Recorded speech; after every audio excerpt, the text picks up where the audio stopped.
Selon une étude de la DARES, durant les 12 premiers mois, le risque de rupture d'un CDI est de 36,1%. Le risque est le plus élevé durant les 3 premiers mois du contrat. Et chez les 15-34, 80% des contrats sont rompus dès la première année. Ces chiffres montrent à quel point il est difficile de garder un collaborateur lors des premiers mois de son contrat. Alors, comment mettre en place un parcours d'intégration qui puisse fidéliser ses collaborateurs ?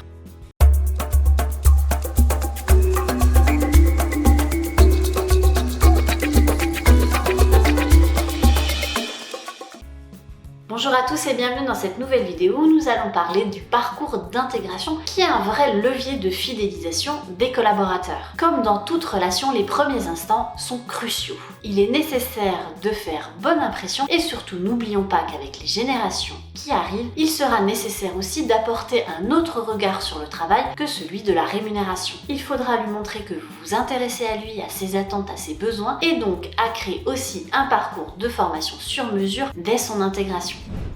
Premier point du parcours d'intégration, tout d'abord la connaissance de ce nouveau collaborateur. Vous l'avez vu en entretien, un ou plusieurs entretiens, vous avez son CV, vous connaissez à peu près ses compétences. Moi je vous préconise d'aller un peu plus loin dans la connaissance de votre collaborateur. N'hésitez pas avant le jour J de lui envoyer un questionnaire pour le connaître un peu plus et pour connaître aussi ses compétences vis-à-vis du poste que vous avez dans votre organisation.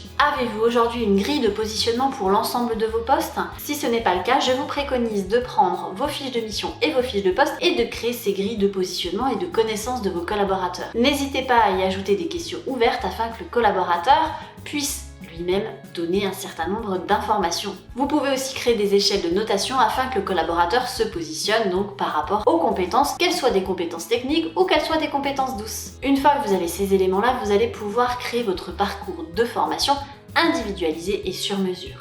Il s'agit de notre étape 2. Là, il faudra vous interroger sur votre souhait de mettre en place de la formation interne faite par les pairs ou de mettre en place de la formation externe. Existe-t-elle déjà en tant que formation à l'externe ? Si oui, quel est le prestataire de formation que vous allez utiliser et surtout la temporalité de la formation que vous souhaitez mettre en œuvre. N'hésitez pas aussi à identifier un référent dans votre organisation. Ce référent pourra être donc le référent de tous les nouveaux collaborateurs. Il pourra alors répondre à l'ensemble des questions donc des nouveaux entrants, mais cela permettra aussi de le valoriser dans son rôle dans l'entreprise. N'hésitez pas non plus à ajouter dans son parcours de formation les aspects plutôt organisationnels de la structure. Où se trouve le lieu de restauration, comment se passe les temps de restauration et les temps de pause. Où se trouvent aussi les sanitaires. On n'y pense pas toujours, mais il s'agit d'informations qui sont donc très intéressantes pour le nouveau collaborateur et qui lui permettent de s'intégrer plus facilement. N'hésitez pas aussi quand vous êtes dans un process d'intégration, et il s'agit du troisième point, de laisser la place justement à ce nouveau collaborateur. Il a un regard neuf sur votre structure, il arrive avec son bagage en amont et il pourra aussi vous apporter un regard neuf.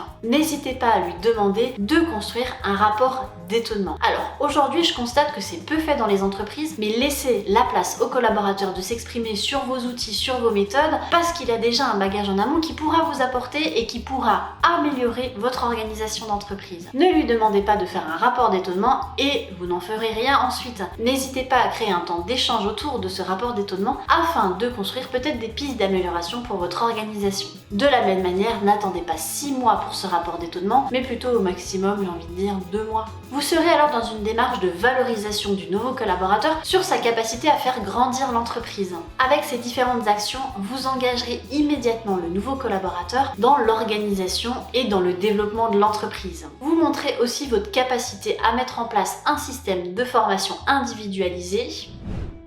Avec ces différentes actions, vous engagerez immédiatement le collaborateur dans l'entreprise. Vous montrerez aussi votre capacité à prendre en compte le nouveau collaborateur, ses compétences et ses besoins. Par la suite, d'autres questions peuvent être soulevées. Souhaitez-vous prendre en charge ce parcours d'intégration sur vos fonds formation ? Avez-vous des outils adaptés pour accompagner le collaborateur et avez-vous les ressources internes pour développer justement ces process d'intégration? Si ce n'était pas le cas, sachez qu'Istia Compétences peut vous accompagner sur votre démarche et vos parcours d'intégration. Alors n'oubliez pas d'engager votre collaborateur dès son premier jour et je vous dis à très vite pour une nouvelle vidéo.